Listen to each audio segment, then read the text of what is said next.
Այժմ հասկանալի է, քարոզարշավի հետ կապված պիտի հասկանանք ինչպես ընթացքում, ինչպես է ձեր գործերը կապված շրջանում, բայց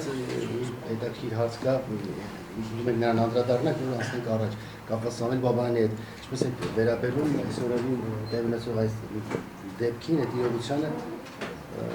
ուզենք նաև ձեր գնահատական ձեր վերաբերում։ Ծանոթ եմ այնքանով, որքան տված է ամենից մամուլում արձածված այս հաղորդագրության հետ կապված, երևի թվում է խոսքը ավելի շուտ կասեն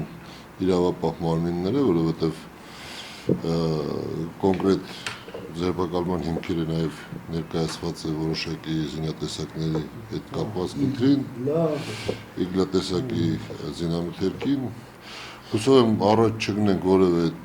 զինաբանություններին, Սամվել Բաբայանն իր հերոսական իր անցյալ է, բայց ամենայն դեպս դա որևէ իրավունք չի վերապահում որևէ մեկի ինչ-որ մի ծառայություններ ունի, ծառայությունների համար պարգևատրում են, կա հստակ մեղադրանք, հուսով եմ, որ դա շատ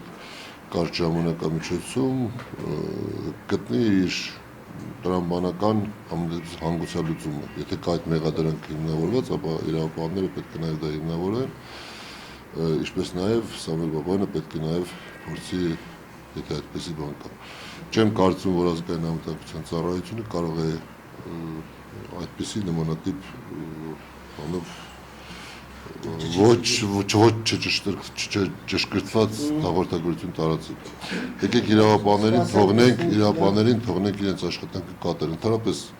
կյանքում ցանկացածին պետք է թողնել, որ իր աշխատանքները ինքը ողջաշ կատարի։ Այսքան է։ Շատ լավ, հարց ունեիք դուք մի անգամ կապված հարցի հետ, հա, այս։ Ամեն դուս ստանգեցու Ռոբերտ Ամանյան, Ռաֆրոսկանյան դաշինքի ներկայացուցիչները երեք ասում են, որ իշխանության հետ են կապում այս ամեն ինչը, Սերժ Սարգսյանի սարքածն է եւ այլն, փորձում են դաշինքին թույլ չտալ անցնել խորհրդարան եւ այլն, ինչ կասեք։ Ես ասեցի, ավելացնելու բան չունեմ, բայց ինչ վերաբերում է հիմնավորմանը, մի քիչ դա կներեք էլի, նմանատիպ մեղադրանք առաջադրել, ամենայն դեպս ես ինքս ռեյտինգային պատգամավորության տեխնացու եմ, որևէ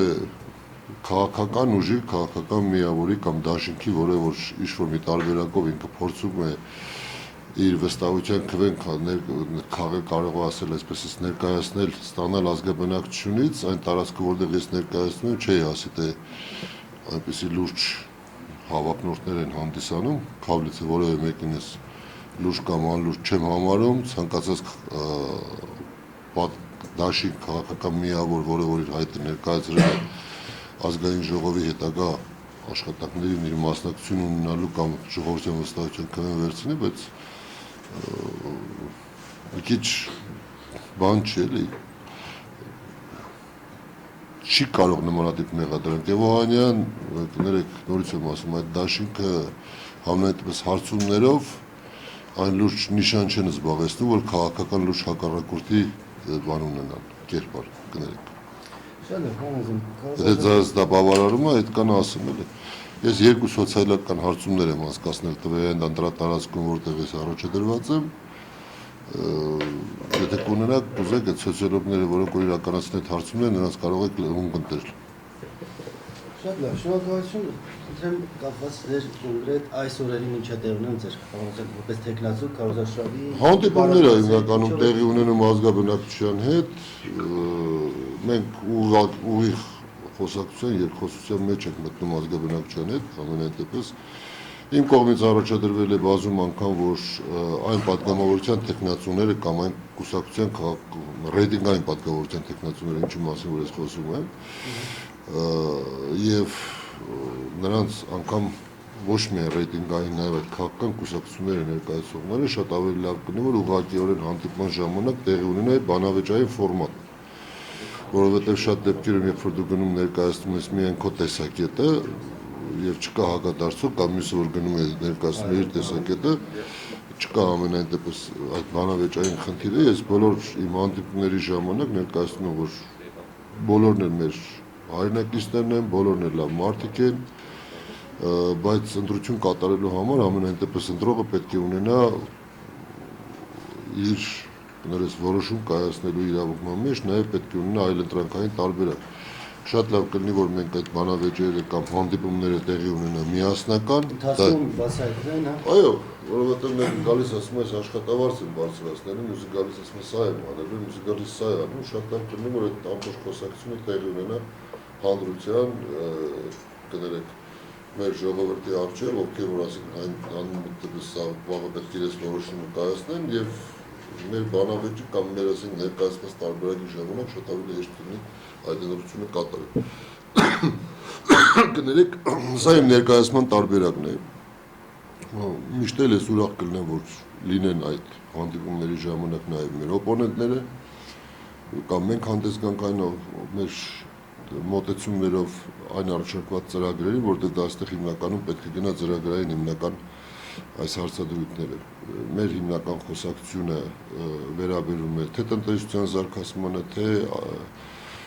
սոցիալական խնդիրների լուծում, բնականաբար առաջնահերթ խնդիրը մնում է պետության ժողովրդի անվտանգության խնդիրը։ Սա մեր մոտեցումն է, սրանով ենք ամենայն դեպս մենք հանդիպում մեր ազգաբնակչության հետ, ավելացնելու բան չեմ կարող ասել, զերծ ենք, այսպես ասած, ռեկլամային կամ պոպուլիստական այդ հայտարարություններից ազգաբնակչության մոտ ես ուրախ եմ, որ այն բարձրացվող հարցերը, որոնք որ հիմնականում վերաբերում իրենց բոլոր հիմնախնդիրների լուծման մեջ կա, այսպես ասած, բաց երկխոսություն, երկուստեք կա մտահոգություն, ամենայն դեպս հուսով եմ, որ այդ ամբողջ ազգաբնակչության պատգամները վերցրած, ովքեր որ կմտնեն ազգային ժողով, հետագայում ձևավորելով նաև ազգային ժողովը, ի զորու կլինեն բարձրացնելու այդ խնդիրները եւ այդ հիմնախնդիրները լուծելու կարողություն կունենան։ Դե չէ ուրիշ բան է, որ դու գալիս ասում ես, որ վիճակը շատ բան է, շատ ավելի վատ է, որ դու չես իմանում այդ վիճակից ոնց պետք է այդ մարդկանց դուրս բերես։ Անպատվորկոր հայտարարություններով ամենատիպս խնդիրը չեք լուծի, խնդրում։ Այս տարի հանրապետական ինչով է շատ-շատերը այսպես խոստումներ են տալիս շաբլոն, այսպես այ կուզենք իրատեսորեն մենք ինչու պիտի հանրապետականին ձայն տանք, հա, այսպես։ Մենք ունենք մեր մոտեցումները եւ ծրագրերը, ամենայնտեպս հանրապետականը դա այն ուժն է, որ ինքը փորձում է նաեւ իր աշխատանքով ամենայնտեպս այդ խնդիրների հետ կապված, գիտեք ինչ կա, պոպուլիստական հայտարարությունները շատ լավ է, սկզբնական ժամանակահատվածում դժվարությամբ ես դու առաջ գնում, որովհետեւ դու որպես ժողովուրդը պահանջատեր ներկայացնում է այն իր սոցիալական վիճակը։ Ես դες ասեմ, եթե դասակարգում ենք դե ինչպիսի հիմնախնդիրներ կա, մոտարապես մոտ 37-ից 40%-ը ժողովրդին հետաքրքրող հարցերը դա աշխատատեղի խնդիրն է։ Մոտ 27-ից 30% հավատացեք ինձ, համենայնդեպս ես ներկայացնում եմ այն ընտրատարածքը, որտեղ որ ես որպես ռեյտինգային պատգամավոր Կոտայքի մարզ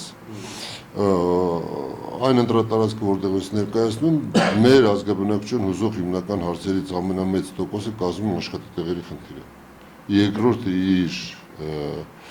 հնչեղությամբ եւ իր պահանջարկության համար դա երկրորդը սոցիալական հարցերն են։ Արդեն երրորդ փունջ հարցերը, նորից եմ կրկնում, դա հիմնականում իրավական պետություն, քաղաքացիական հասարակարգ, դեմոկրատիա, մնացած այդ հարցերը մնում են այդ կարող եմ ասել մոտ 10-15-20%-ի սահմանագծի։ Ну, միասնական բոլորի մոտ միանշանակորեն կարմիր գծով գնում է անվտանգության խնդիրները։ Հայրենիքի պաշտպանության եւ անվտանգության խնդիրները բոլորի մոտ լինում է, որովհետեւ դա մենք ականատես եղանք նաեւ անցած տարվա մեր ապրիլյան պատերազմի ժամանակահատվածում։ Վերջիվերջո նրանք նաեւ գնահատում են քո աշխատանքը, աշխատելու ունակությունը, ամենայնտեպս իրենք ընտրություն են կատարում այն պատգամավորության տեխնատուների ռեյտինգային, որոնք որ առկա են, փաստորեն գրանցված են, որոնք որ արդեն ներկա պարագայում ամենայնտեպս տվյալ դաշտում ներկայացնում են քաղաքական կուսակցությունները, պայում են դրա պայքար։ Ռեյտինգային պատգամավորները ինչ-որ չափով նաև ներկայացնում են նաև այդ տարածքները, որովհետև տվյալ տարածքում պետք է ունենաս որոշակի չափով ռեյտինգ եւ ունակություններ, որոնք որ կարող են հետագայում նաև ծառայել այդ տարածքի նաև հիմնախնդիրների հետ կապված լուծման։ Այս տարբերակով ենք մենք գնում ազգաբնակչության հետ հանդիպումները։ Ես ձեզ ասեմ, որ ինձ ամբողջապես բավարարում է, որովհետև ամեն անգամ հանդիպումից հետո ես տեսնում եմ նաև նրանց այսպես ասած վերաբերմունքների նկատմամբ, որը որ նկատենք ամենայնտեպս կոնկրետ իմ նկատմամբ, իմ ներկայացնողի նկատմամբ, որ տեղի ունենում փոփոխություններ։ Կարող եմ սա հստակ ասել։ օպոնենտը ձեր մրցակիցներ կան, ձեր Դա ես միշտ առաջարկում եմ, այսօր էլ ինձ ունենալով այս հնարավորություն նորից առաջարկում եմ, որ ասել եմ եկեք շտաբներով հավաքվենք, ներկայացնենք, մենք ամենայն դեպս մեր հանդիպումների գրաֆիկը միասին գնանք հանդիպման։ Այսօր էլ Եվ մամուլի ակումբում բան, ընտրեմ ամեցիկ Տերյան բանավեճի։ Գիտեք ինչ կա, բան չունեմ ձեզ ասելուց, ցավոք սրտի մամուլի ակումբներ այդպիսի հասկացողությունը տվյալ տարածքում արկա չի եւ շատ դեպքերում եթե կենթանի պատրաստ եմ, դրան էլ եմ ես պատրաստ, ամենայն դեպս դուք գիտեք որ հստակ կա մոնիտորինգի խումբ, որը իրականացնում է քաղաքական հաշվարկը, քաղաքական կուսակցությունները որքան ինչքան ժամանակ հատված են զբաղվում եֆիրով, շատ դեպքերում դա ավելի շատ լինում է այլ քննարկման առարկա, քան թե կոնկրետ դրա հետ կապված։ Ես պատրաստ եմ ցանկացած տարբերակով էլ նորից կրկնում եմ, խնդիրը դրան չի վերաբերում դրա հետ կապված, բայց հանդիպումների ժամանակ կենթանի խոսակցությունը մարդկանց հետ, օրինակ այսօր ես ունեմ հանդիպում Կոտայքի մարզի Արգել համայնքում ժամը 3-ին հանդիպել եմ ազգաբնակչության հետ, տեղի ունենում ուղիղ խոսակցություն մարդկանց հետ։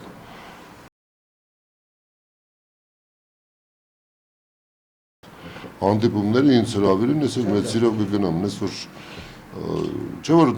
նորից եմ կրկնում, եկեք մի բան հասկանանք, որովհետև ապրիլի 2-ից հետո ապրիլի 3 կա։ Մենք հայրենակիցներ ենք մեկս մյուսի նկատմամբ, պարզապես մենք հարցերի լուծումը մեկը տեսնում է այս քայլերի հաջորդականությամբ, իսկ քաղաքական ուժը տեսնում է այդ հարցերի լուծումը այս բաների հետ հաջորդականությամբ։ Որևէ մեկ կոնֆլիկտային իրավիճակ մեր մոտ, որևէ մեկ քաղաքական ուժի հետ, մեկս մյուսի հետ նմանատիպ որևէ մեկ իրավիճակ չկա, շատ հանգիստ նորմալ մենք գնում ենք ընտրարշավի, խնդրեմ եթե որևէ մեկը կասկած կունենա, սիրով հրավիրում եմ, թող գան տեսնեն։ Հարց կա առավոտից հանց։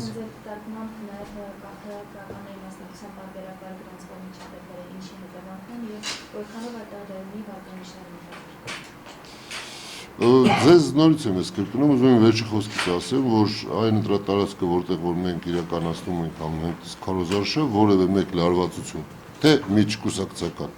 թե ներկուսակցական, ես չեմ տեսել, ականատես չեմ եղել։ Ուստի կարող եմ ես ենթադրել, որ գիտեք ինչ կա, դա սովորական առօրյա կյանքի տեղի ունեցած, այսպես ասած, միջադեպեր են, որը որ շատ դեպքերում դա ավելի շատ քաղաքականացվում է։ Ուստի դիտարկել դա որպես հասկացեք, քաղաքական հաստատել, կներեք, ասեմ ես ձեզ, այս ժամանակահատվածում իրականում հասարակությունը շատ ավելի լարված է, դեպքերը շատ ավելի լարված է, ցանկացած միջադեպ կարող է դիտարկվել որպես դրա, որտեղ ես եմ ներկայացնում ամենատեպս ես գնում եմ այդ ընտրարշավի այդ ընտրատարածքում Կոտայքի մարզում, մենք հանդիպում ենք նաև մյուս կուսակցության ներկայացուցիչների հետ։ Ես օրինակ սիրով եկան անգամ մտել եմ տարբեր շտաբներ, սիրով հրավիրում իրաց մեր նաև շտաբը։ Վերջը նորից դրա համար եմ ասում, չէ՞ որ ապրիլի 2-ից ապրիլի 3-ը դառնում։ Ինչ կապ ունի եթե ընտրեք, եթե մեկը ներկայացնում մեկ այլ կուսակցություն։ Իսկ նորից եմ ասում, խնդիրների լուծման, իսկ բոլորն էլ մտահոգ են Հայաստանի Հանրապետության թե տնտեսական զարգացման, թե նաև պետական ինստիտուտների ուժեղացման, թե նաև հետագայում խորհրդարանական մենք պետություն ենք դարձնում կառավարման համակարգերի կատարելագործման առումով, պարզապես իրենք իրենց տեսլականը տեսնում են մի քիչ այլ ձևի։ Այսինքն մենք տեսնում ենք մի այլ ձևի, մենք ասում ենք իրատեսական ինչ-որ մի բաներ իմ կարծիքով։ Մյուսները կարող է մի քիչ ավելի շատ են խոս տալիս, շատ դեպքում հաշվի առնելով, որ չեն կրելու նաև այդ իշխանական, այսինքն պատասխանատվության խնդիրները, էապես փոխվում է պատգամավորի դերակատարումը վերահսկողական գործառույթը։ Ես ունեմ մյուս տարածքներում ես չեմ պատկերացնում, որ ավելի շատ կարող է պատկերացնել, որ քաղաքականացված լինի այդ հարցադրումները, ինչի մասի որ գնում։ Ինչ նաև առաջի հարցի վերաբերել, որ մենք խոսում ենք, փորձում են, ասենք, սովորական տեղի ունեցած իրավախախտում է, որ մարդիկ ունեն լուրջ մտահոգություններ, խոսում միանգամից քաղաքականացնել։ Խնդրեմ։ հարց ունեմ։ Դուք որտե՞ղ եք։ Առաջինը այն հայտարարությունների վերաբերյալ, որ բացառում են ՀՀԿ-ի հետ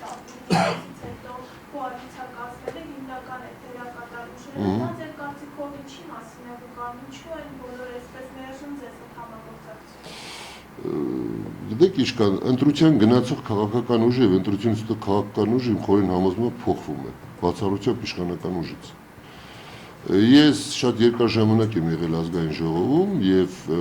ես ունեմ 22 տարվա աշխատանքային փորձ ազգային ժողովում, կարող եմ մի պարզ հաշվետվություն տամ դրա ինչ է կապված։ Դուք էլ իստում եք, որ հիշողության առումով պետք է որ շատ այդպես տեղի ունենա, որ շատ քաղաքական ուժեր, որոնք որ բացառել են միջ ազգային ժողովում հայտնվել է եւ ազգային ժողովից հայտնվելուց հետո տեսել եք թե ինչպեսի նրանք փորձել են մեկնաբանություններ տալ։ Երևի ինձ թվում է այդ ուժերին պետք է այդ հարցադրումը տակ։ Հայաստանի Հանրապետական կուսակցությունը, որին ներկայացնում նաև ես, հստակ ինքնին վարկագիծ ունի, մենք կտեսնենք, թե համենայնդեպս ազգային ժողովի ձևավորումից հետո ինչպիսի քաղաքական ուժեր բացառում են, որովհետև քաղաքական դիվիդենդներ են ուզում շահել, իմ խորին համոզմամբ, կգա ազգային ժողովի ձևավորման օրը, հիմնականում արդեն երբ որ կլինի քաղաքական համենայնդեպս արդեն քաղաքական այսպես հստակ պատկերը ձևավորված կլինի, կտեսնենք։ Դա հարցի մյուս կողմը, երկրորդը դրա համար ազգային ժողովի կողմից ընդունված ընտրական օրենսգիրքը, որը եղավ լայնածավալ եւ լայնամասշտաբ քաղաքական այսպես համաձայնությունների դաշտում, ուստի ինքնակալում է նաեւ քաղաքական մեծամասնության ձևավորման, ինչպես նաեւ ընդդիմության հստակ դերակատարումներ։ Դրա համար մենք ասում ենք, որ պարտադիր պետք է լինի հստակ պարզ մեծամասնություն, եթե բացառում է ցանկացած ձևաչափը եւ հստակ ընդդիմության չափականակ, որ պետք է ընդդիմությունը 1/3-ից պակաս չլինի։ Այսինքն ընտրական օրենսգիրքը դե ֆակտո զերծ է պահում հասարակությունը ցնցումներից եւ իր ձևավորման մեխանիզմներ ունի։ Գգա օրը խոսենք այն ժամանակ։ Մենք համենայնդեպս խոսելու ժամանակ ունենք նաև ապրիլի, նորից եմ ասում, ապրիլի 2-3 է գալու, երկիրը շարունակելու բնականon ընթացքը, մենք իրար հետ այսպես ժպտալով իրար երեսու իրար աչքերի նայելով։ Մենակ մի բան, որ աշներս հետո չփախցնենք այս երկու։ Հացարքյան դաշինքը երբ այսպես կտրականապես օրը մեջ մերժում են, որ կոալիցիա կլինի, այստեղ դուք հնարավոր համարում եք, որ ընտրություններից հետո փոխվեն։ Ինձ թվում է, որ ես հստակ պատասխանեցի։ Որովհետև ես չեմ ուզում անդրադառնալ որևէ մեկին եւ բանի։ Կգա ապրիլի 3-ը, մենք ամեն մեկս ունենք մեր արժեվ դրված հստակ խնդիր։ Հայաստանի Հանրապետական կուսակցության ամբողջ կուսակցությունը, թե ռեյտինգային պատգամավորները, թե քաղաքական ասենք ենթադրենք ամենայնտեպս պատգամավորության, թե քաղաքական ցանկը ներկայացնող պատգամավորները եւ թե մեր մոտ հստակ գործում է, եթե որոշում ընդունել են, մենք այդ որոշումը ընդունել հստակ կգա ապրիլի 3-ը, կխոսենք ազգային ժողովում ամենայնտեպս այնտեղ կլինենք, ընտրված կլինենք, ընտրված չենք լինի, բայց ամենայնտեպս քաղաքական թիմը համոզված է, որ իր մասնակցությունը կունենա։ Իր մեծամասնությունը։ Պարոն Ալեքսանդրովս հարցի շարունակություն Երեգագիկ Ծառուկյանն ասաց, որ անգամ ՀՀԿ-ականների հետ կոալիցիա կկազմի, եթե իր 15 կետերին համաձայնեն, ձեր դիտակն ինչպես է։ Ես իմ վերապահում ունեմ այդ 15 կետերի հետ վերաբերյալ։ Դրա համար ես ասում եմ, որ շատ լավ կլինի, թե մենք փորձենք քննարկել այդ հարցադրումները, որովհետև այդ 15 կետերը, որոնք որ պետք է։ Մի բարձ հարց եմ ասում, ցանկացած որևէ մի քաղաքական միավոր, եթե ինքը փորձում է ներկայացնել կներես իր մոտեցումները։ Ես որպես տնտեսական հարցերի հանձնաժողովի ղեկավար 22 տարի, 10 տարի աշխատել եմ միայն այդ հանձնաժողովում, ես գիտեմ, որ ընդհանրապես ցանկացած ծախսին պետք է լինի եկամուտի հստակ ձևավորված աղբյուր։ Պետք է ասես որտեղից այդ եկամուտը քեզ եւ ինչպես իրականացնելու ծախսեր։ Ես մի քիչ դեմ եմ, որ մի կողմից ներկայացնում ես ծախսերի անհամեմատ մեծ ավելացում, մյուս կողմից նաև ներկայացնում ես ամենայնտեպս եկամուտներից որոշակի խմբերի ազատման հստակ տեսլական։ Չի լինում, էլի, որ միտեղ պետք է դու եկամուտի աղբյուրը հստակ ձևավորես, մենակ ծախսերի ավելացումով չի լինում։ Եթե 15 կետերի հետ կապված ինձ թվում է, որ մեր կուսակցությունը ինքի դիրքորոշումը տվել է, քանի որ ես ձեր ժամանակը չեմ ուզում չարաշահեմ, դրա համար ասում շատ ամենալավ տարբերակը բանավեճային տարբերակն է։ Մարդը գալիս ասում, ասենք ես ունեմ այս եկամուտների կներեք ազատում եմ այս մարդկանց հարկերից, մյուս կողմից էլ ասում է բաները ծախսերից ավելացնել։ Չեմ ուզում դարձնել, որտեղ ես մենակ ինքս եմ նստած, ես պետք է խոսեմ դուք ինձ հետ ասեք, Արտարացված լինի բացատրել։ Հա, պետք է լինի դա բացատրություն։ Մեր քաղաքական թիմը, ես թվում է նաև մեր քաղաքական թիմի պատգամավորների, տեխնացուների չաթերը արդեն իրենց մոտեցումները 15 կետերի վերաբերյալ հստակ ասել եմ։ Եթե օրինակ ես նորից եմ կրկնում, շատ եւ շատ օրենսդրական նախաձեռնություններ, որ մեր գործընկերները ներկայացրել են, անկախ նրանից նրանք եղել են դիմության դեն դիմության մեջ, որոնք որ եղել են տրամաբանական, օրգանական, այսպես տրամաբանության եւ իրականացման դաշտում, տնտեսական հարցերի հանձնաժողովի որպես ղեկավար ես ինքս եմ կողմ քվեարկի եւ ինքս եմ տվել դրական եզրակացություն, որ մտնենք քարորիայի օրակարգ։ Կարող եք հարցնել նույն բարգավաճ կուսակցության նախկին ներկայացուցիչներից, օրինակ երկիր կամ հայկական վերածնունդ падգամավորներին գործող, այսօրվա գործող падգամավորների մասին է խոսում, դեռ ոչ թե տեխնացու, նրանց ներկայացուցիչներին, ազատ դեմոկրատ կուսակցության, ասենք, կամ падգամավորներին, որ նախկին ժառանգությունով են եկել, նրանց ներկայացուցիչներից, թե IT տեխնոլոգիաների վրա, թե արդյունաբերական քաղաքականության, թե Գյումրի վերականգնման։ Այսինքն այնպես չի, որ ընդդիմադիրը թե ինքը падգամավոր է կամ եթե ընդդիմության ներկայացուցիչ, թե ինքը ռացիոնալ բան է առաջարկում, չի ընդունվում։ Բայց ամբողջ մի կոմպլեքս, որի դեպքում միայն դու ավելացնում ես միայն ծախսերը առանց եկամուտային մասը ապահովելու կամ չես ասում ստեղ եկամուտներ, մի քիչ բան է։ Չեմ ուզում վերածել տնտեսական թեմաներով քննարկման, որովհետև մենք բոլորս այսօրվա դրությամբ արդեն մեզ մնացել է 10 օր, եթե այսպես ենք մենք հաշվարկում, ինձ թվում ավելի լավ կլինի մենք տարածքներում շատ ավելի մեր ազգաբնակչություն հանդիպենք, նաև սա նույն ձևի կարճ չեն ձևը, խնդրեմ, եթե հարցեր կա, այո։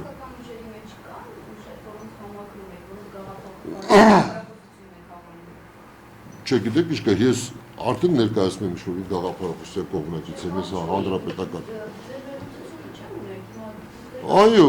Այո, եթե ես ինքս հանրապետական բնականաբար կուսակցության ներկայացուցիչ եմ, հանրապետական եմ 1997 թվականից, իգիտություն ձեզ, կուսակցության անդամ եմ 97, օրինակ ինձ համար, ասենք համակրելու առումով կամ ասենք ընդունելի ուժի առումով, օրինակ ասենք ինձ համար որոշակի առումով նոր խոսքի, ասենք ազատ դեմոկրատների, ասենք որը որ էապես նոր բան է, բան չունեմ ասել, ես լուրջ իմ հարցադրումներս ունեմ, բայց նաև ինքը որպես մտածողության ձևի այլընտրանքային տարբերակ, որ էապես տարբերում է նրանց միջից, օրինակ ասեմ նաև հետաքրքիր է, էլի իրանց հետ, դեք ինչ կա, կարող է շատ բաներ չընդունենք, օրինակ ասենք իրենք ԵՏՄ-ի անդամակցությունը չեն ընդունում, ճիշտ է, բայց ընդունում են ՀԱՊԿ-ի անվտանգության, այսինքն ասած Հայաստանի անվտանգության մասով լինելու հետ կապված խնդիր։ Իրենց մոտեցումները մենք կարելի է բոլոր հետ քննարկել։ Բոլորի ասածի մեջ էլ տրամաբանական շատ լավ բաներ կա, խորին արգանք ունեմ ես բոլոր քաղաքական ուժերի ներկայացուցիչների, բայց ես ունեմ իմ պատկերացումներս, մեր քաղաքական ուժ ունի իր մոտեցումները, մենք պահպանողական կուսակցություն ենք, էապես կարևորում ենք պետության կարգավորիչ դերը, ազատ լիբերալ արժեքները կրելով հանդերձ մենք միշտ գտնում ենք, որ պետությունը իր դերակատարումը հստակ պետք է ունենա։ Քրիստոնեական արժեքներ կրող քաղաքական ուժ է, ցեղականություն ընդունող քաղաքական ուժ է, այսինքն ազգի գաղափարախոսությունը, ազգային գաղափարախոսություն ընդունող ուժ է, այնպես որ գիտեք ինչ կա, ազատ դեմոկրատիան ընդունելով հանդերձ նաև մենք ունենք մեր պահպանողականությունը, այսինքն ազգային դավանանքի որպես առանձին ազգ, որպես ազգատնտեսական կոչվելու այդ իրավասությունը մենք պահպանում ենք որպես մեր կուսակցության գործունեության բան։ Շուկայական հարաբերությունների մեջ, տեսեք, ասում եք, ինչի համար եք դու իրան, դրա համար եմ ես ասում, դա նոր խոսքի ոնց մի ձև է, որը որ լսելի է, ընդունելի է, ասենց ինչ-որ ձև։ Այս Պարոն Այվազյան, կոնգրեսը ԵԿ դաշինքի խաղաղության ստարտի Գիտեք ինչ կա, ես մի քիչ այսպես ասեմ, դա մի քիչ փաստորեն ուզում են ասեն, որ այսքան ժամանակահատվածում մեր երկարացրած քաղաքականությունը այդքան էլ ճիշտ չի եղել, այսինքն վերադառնում ենք ակունքներին։ Ավելի շատ դա արդարացում է, որ ուզում է ինքը փորձել, ես այսպես եմ ընդունում, ոչ ասում եմ մենք որևէ մի ձևաչափով մենք չենք ընդունում, մենք չենք մերժի, այսինքն երկխոսությունը, բայց եթե դիմացինը չի ընդունում ամենայն դեպս այն տարբերակները, որ դու նորից ուզում ես ասես տանեմ փողերը տամ, ինձ համար ընդունելի չէ։ Եթե մենք հայտարարենք, որ կողմում իրենք ընդունել միջազգային հարությունը կճնշի բանը։ Գիտեք ինչ կա, 98 թվականին ամենայդեպս այդ հայտարարությունը պարոն Տեր-Պետրոսյանը կրել փորձել վերադարձնել 95 թվականին, որ ինքը 98 թվականին ինքը ասել էր ճիշտ բան ու դրա համար չի ընդունել, ոնց է Ադրբեջանը ամենայդեպս չի ընդունում, չէ՞ դա։ Ով է այդ ասում, որ այդ Ադրբեջանը այն տարբերակն է, ինչի մասին որ մենք խոսում ենք, ընդունում ենք։ Իրենք ասում են համաձայն։ Դե իրանք շատ բան են ասում, այդ որտեղից ունեն համաձայնություն, ասում պեջատը թղթով բերել է, ցույց են տվել։ Կայության մեջ հավասարակշռության հետ պայմաններ հետ կապված առաջի անհրաժեշտ պայմանները հստակ երաշխիքները ասա դու հանրություն են, դու միջազգային հանրություն ասել, որ տեսնեք դες բաներին կողմնակից։ Ինչը մեր ընկճի համար է բանակցում։ Որն է բանակցային փուլի մասը։ Դա բոլոր հարցերը։ Հա? Խաղաղության բանաձև մանրամասնական ունի։ Իհարկե ունի։ Դու համենայնպես ներկայացրել ես ձեզ ծրագրով։ Մեր ծրագրի մեջ հստակ կա։ Դες բան չէ, խաղաղության բանաձև։ Ուժեղ պետականություն ունենալու եւ ուժեղ պետություն ունենալու առաջի պայմանը դա է։ Որ ուժեղ պետություն պետք է ունենաս։ Այնպես չի որ դու հայցելով պետք է գնաս։ Եվ իսկական ժամանակով իրականացնողը հանրապետականի մեջ չի։ Ինչ եք կարծում դուք։ Պարոն Ալազյան, Արա Մանուկյանը օրինակ անձը հայտնեց, որ իշխանությունները չեն գնում արտադրասկությունների իրագործմանը, քանի որ երկրի ներսում բախվելու ներդրումներից եւ այդ դեպքում այդպես է, որ իրենք հեռանան Մեծստանում են այդ իշխանությունը։ Դե հիմա ժողովրդին կհարցնենք, էլի շատ շուտով ամպերեք ապրիլի 2-ին կստանաք պատասխան։ Ոնց եք կարծում։ Ապրիլի 2-ին կստանան պատասխանը։ Ամենայնտեպս այդ առումով։ Այսինքն այս տասնամյակների պայքարը Ղարաբաղի համար ինձ ուզում եմ միանգամից մի երկու օրվա մեջ փակեն, բայց այդ պատասխանները։ Այդ ամբողջ այդ առաջարկները դա այն ժամանակից շատ ավելի տերպոր կա, հաղթանակած լինելու ժամանակում էր կար։ Ոնց եք ընդունում, դուք ընդունում եք, ձեզ եմ անձամբ հարց տալիս։ Հա? Ինչի՞։ Բայց կարողանում ես կարծիքը ներկայացնել հասարակության վրա որևէ բան։ Ձեզ անձամբ որպես երիտասարդ լրագրողի հարց եմ տալիս, ընդունում եք դուք։ Ինչի՞։ Հարց եմ տալիս, քաղաքացի ես։ Վերջի քո ձևավորված կարծիքը։ Նորից եմ ձեզ երրորդ անգամ եմ հարց տալիս, դուք ընդունում եք։ Ես դարձնում որպես լրագրող ձեր կարծիքն եմ։ Ես էլ ասեցի դա։ Շնորհակալ եմ։ Ես Տեսեք որ դիքեր չեք։